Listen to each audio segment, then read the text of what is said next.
I helped my friend write his movie, and he cast me as the female lead. But the male lead turned out to be the racist creep who wouldn't stop touching me on our date. And now, I might have to act like I'm in love with him. Posted by you/student actress friend. Basically, my friend, Tom, is making a student film for his thesis project. This is an extremely important project for him and will determine if he graduates, so he's already stressing out about it. I helped him write the script, writing major, and then he asked me if I would act in it.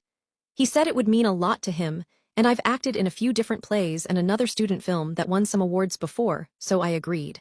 He was seriously so thankful and thrilled, and admitted he'd written the role of the female lead with me in mind. Great. I asked him early on who he had in mind for the other actors, but he listed off names that I didn't personally know. Now we're ready to start filming. Tom's gotten all of the equipment and scouted out locations we need. I just found out that he secured this guy, Brad, as the male lead of the film. Brad and I have a slight history. I went on one date with him from a dating app about 10 months ago. I didn't know he had any connection to Tom. To put it bluntly, Brad was really, really, really weird. I immediately felt like there was something off about him. He was pushy, aggressive, and did not respect the boundaries of going on a date with a stranger at all. He kept staring at me with this empty, almost angry look in his eyes. He kept putting his hand on my knee or thigh under the table, even when I moved away. He talked about the weirdest shit, how he had never fucked a non-white girl before, wondering if our vaginas are tighter, asking me if I'm into giving oral, talking about how he'd recently killed a deer, and as a joke left its heart on his vegetarian's friend's doorstep. I actually legitimately thought it was a prank. After lunch was over, I stood up and said I had to go, and he kept trying to negate my excuse. I said I had a doctor's appointment, and he kept saying that I could reschedule it, and that it's easy to just skip appointments because there are no consequences. He followed me out into the parking lot and grabbed my elbow and tried to steer me towards his car so we could go on a drive.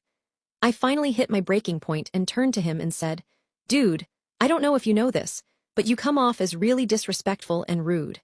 Don't touch a chick if you don't know her. People are going to think you're a rapist. I'm going to my appointment. Let me go." He let me go in silence and I drove off, blocked him, and moved on with my life.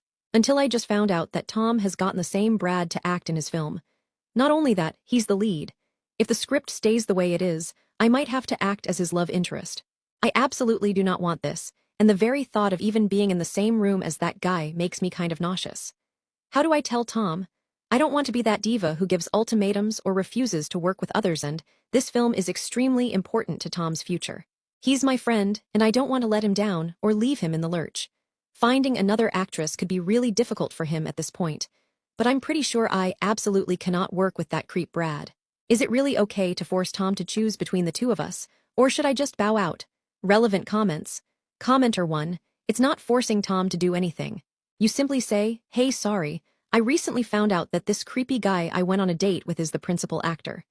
I don't want to force you to choose between the two of us, or begin the arduous process of finding a replacement this late in the game, but I can't work with that guy."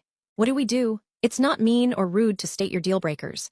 Working with a guy that makes you uncomfortable is a deal breaker to you working on the project. Tell Tom. It's then up to him to decide how to deal with your decision. Commenter 2, I would also add, if this was just a simple personality conflict, I wouldn't be bothering you with this.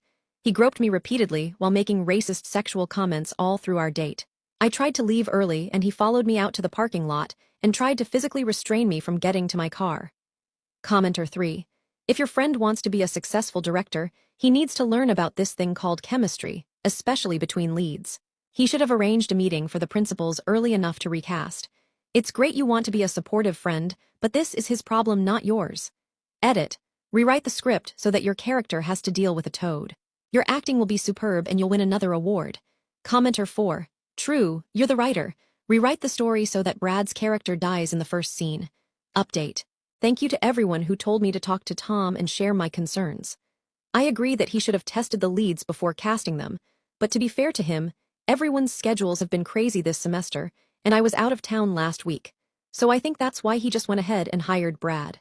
Anyway, after my post, I decided to meet Tom for dinner.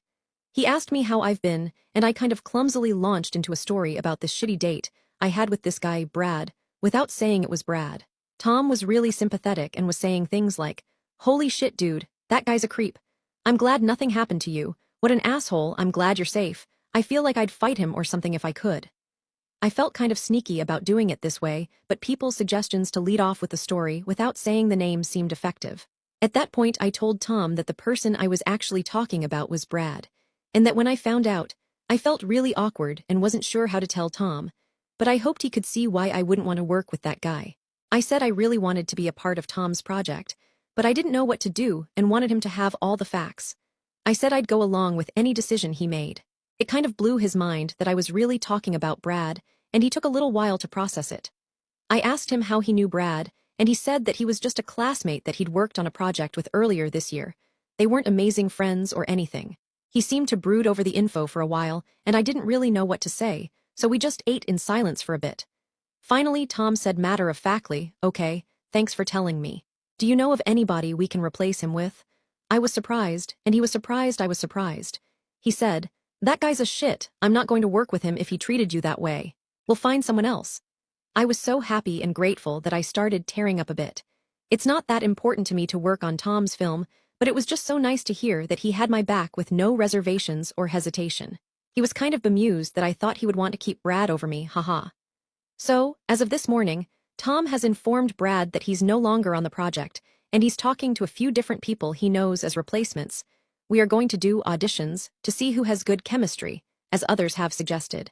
He's stressed out about finding somebody, but he said it's good that I told him now and not after we started shooting, so thank you again to everyone for telling me to tell him. I'm not sure how I feel about how Tom did it. The firing, I mean. He just texted Brad and said something like, "Sorry, but this isn't going to work out. We don't need you for the role anymore." I'm not sure if Brad should have been informed of the reason why we didn't want to work with him. I almost feel like he should know he's a creep, and that his behavior has consequences. But Tom said he was worried that Brad would blame me, and that he didn't need an explanation for being let go. I see his point. And he's director, so it doesn't really matter since Brad is now gone. Yay! I've blocked Brad's number and his Facebook because I feel like he would try to contact me after this. I know he kind of went, "What the fuck, bro?" and asked Tom something about me, but Tom didn't answer and he didn't really specifically say how Brad reacted when he got fired. He literally said, "Don't worry about it," to me when I asked. I did notice that Brad looked at my LinkedIn sometime today, but that's about it. Thanks again, everyone, for your advice. I'm over the moon at how this turned out, and I'm looking forward to filming this summer.